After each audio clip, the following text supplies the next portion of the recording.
Hello viewers, welcome to another video of Cooking on the Spectrum with Matt. Yay! Today I'm going to show you an American classic known as apple pie.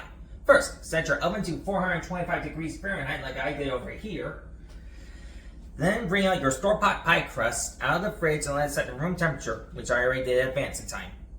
Then we roll over a 9-inch ungreased pie pan and push in the bottom and sides. Since that's done over with, we can work on our filling. So, for our filling, we use 6 cups of thinly sliced apple slices that has also been peeled. Then, for our dry ingredients, we put in 3/4 of a cup of sugar,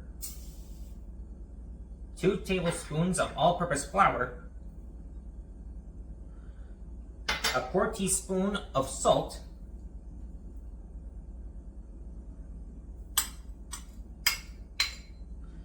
and 3/4 of a teaspoon of cinnamon, and we mix it all together.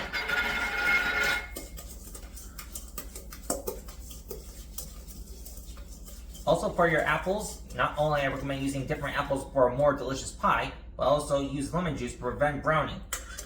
Now we put our dry ingredients on top of the pie filling and mix it all together. Oops.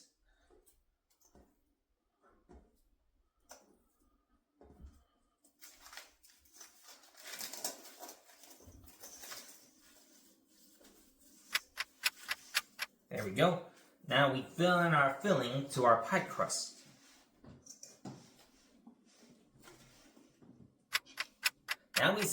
Now we got our pie filling in.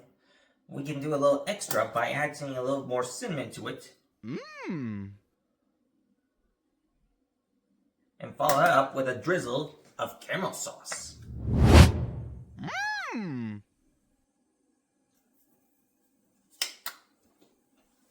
Now we take our second pie crust and roll on top of the pie.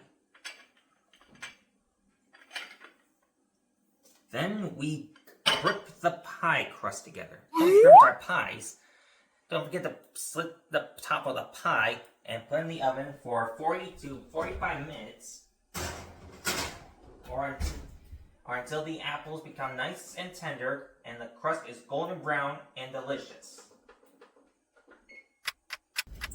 Now we got our pie out of the oven, but you let it rest and cool off for 2 hours.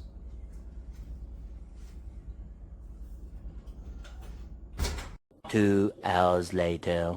Now that our pie is cooled off, you can cut yourself a slice and serve it with a little scoop of vanilla ice cream or a dollop of whipped cream. For me, I like to use not only just a little bit of caramel sauce, but also a dollop of whipped cream. And there you have it, a delicious apple pie. I hope you liked it as much as I did, and don't forget to like and subscribe for more videos.